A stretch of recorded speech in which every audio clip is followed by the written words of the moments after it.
Seja muito bem-vindo ao nosso Momento da Saúde aqui no programa Encontro com a Vida. Você sabe que todas as manhãs a gente prepara uma linda mesa para receber você. E aqui nós temos dicas especiais de como você conservar uma boa saúde. A gente sempre fala aqui, né? Ter boa saúde é religião na sua essência, porque o nosso corpo é o templo do Espírito Santo. E a palavra de Deus traz para nós vários conceitos, princípios, que devem ser observados para cultivarmos uma boa saúde. Estamos começando uma nova semana, segunda-feira, estamos tendo a alegria de receber conosco aqui a doutora Aline Mafra. Tudo bem, Aline? Tudo bem, pastor? Bom dia pessoal que está em casa. Obrigado por ter atendido o nosso convite, viu? Eu que agradeço. Olha, ela vai estar conosco ao longo de toda a semana e a Aline, ela é nutricionista, especializada em nutrição clínica e estética, atende no consultório, atende também online. Eu já vou deixar aqui a rede, vai aparecer também a rede para você aí segui-la, né, e contactá-la. @Aline Araújo, Aline com y.nutri. E ela vai estar conosco ao longo de toda a semana. E olha, a temática dessa semana está imperdível: saúde intestinal. E aí, você já passou por alguma disfunção intestinal? Já se sentiu constipado alguma vez? Essa semana vamos conversar com ela a respeito disso, para nos ajudar a termos boa saúde intestinal. Aline, eu queria começar então com uma pergunta que eu acho que é a básica, né? Nós precisamos compreender melhor sobre a função do intestino em todo esse processo digestivo que nós temos. Qual é essa função? Com certeza. Antes de a gente realmente falar de fato a função do intestino, a gente precisa entender o que é esse intestino, o que é esse órgão. Então, o intestino ele é dividido em duas partes. A gente tem o intestino delgado, que é a porção mais fina, e o intestino grosso, que é a porção mais grossa. Ok. Então, ali a gente vai ter funções distintas, né?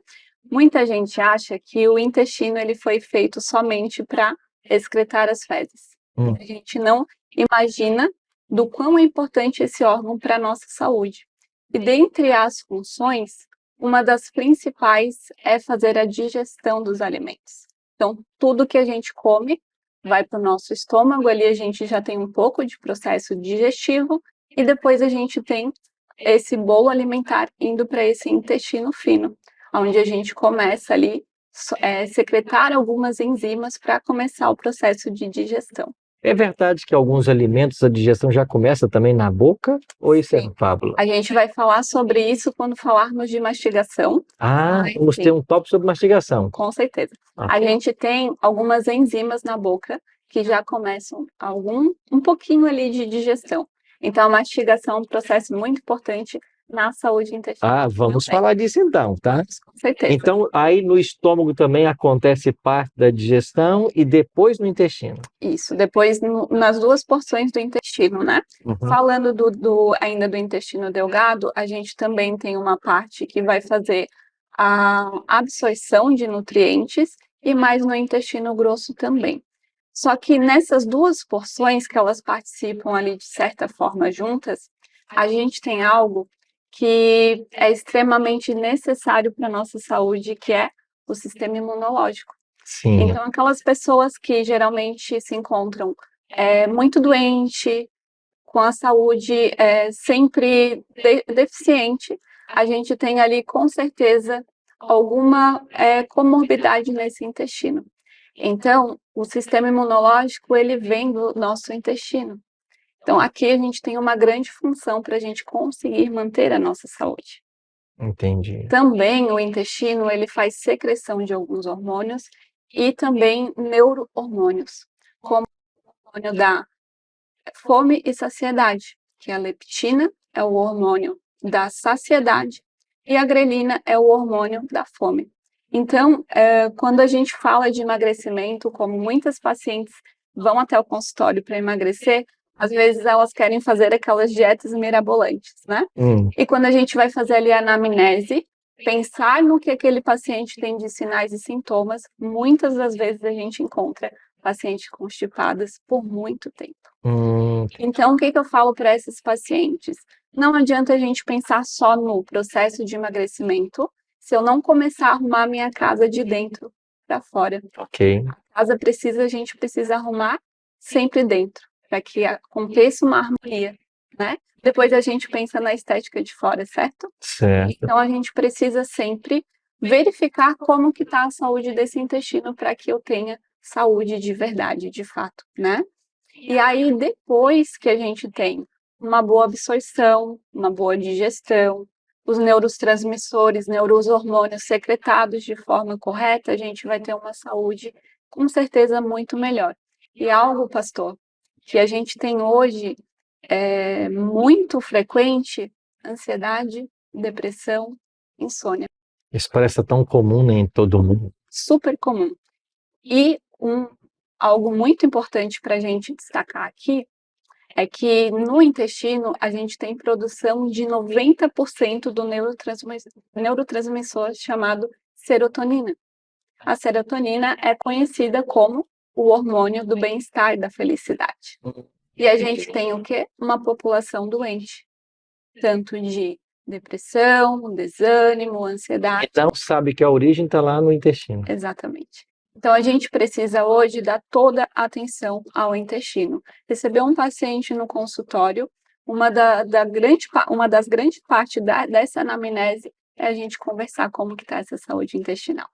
Olha aí. E o que você pode falar um pouquinho sobre a questão da macrobiota? O que seria macrobiota? Microbiota. Desculpa, Isso. microbiota. Isso. E o que influencia na formação de uma boa microbiota? A microbiota intestinal, então, são as bactérias, os micro-organismos que vivem lá no nosso intestino, certo? O que vai ocasionar a gente ter uma boa formação dessa microbiota? A gente começa hoje já tendo estudos de que a microbiota ela tem influência já na gestação. O que a mamãe come pode influenciar. Não temos muitos estudos ainda, mas a gente já tem aí alguma coisa tentando comprovar, tá? Então, o que a mãe come pode influenciar já nessa formação da microbiota. Prematuridade. Crianças que nascem antes do tempo, elas podem ter ali muito uso frequente de antibiótico já no início do nascimento, que pode já começar a destruir essa barreira intestinal inicialmente.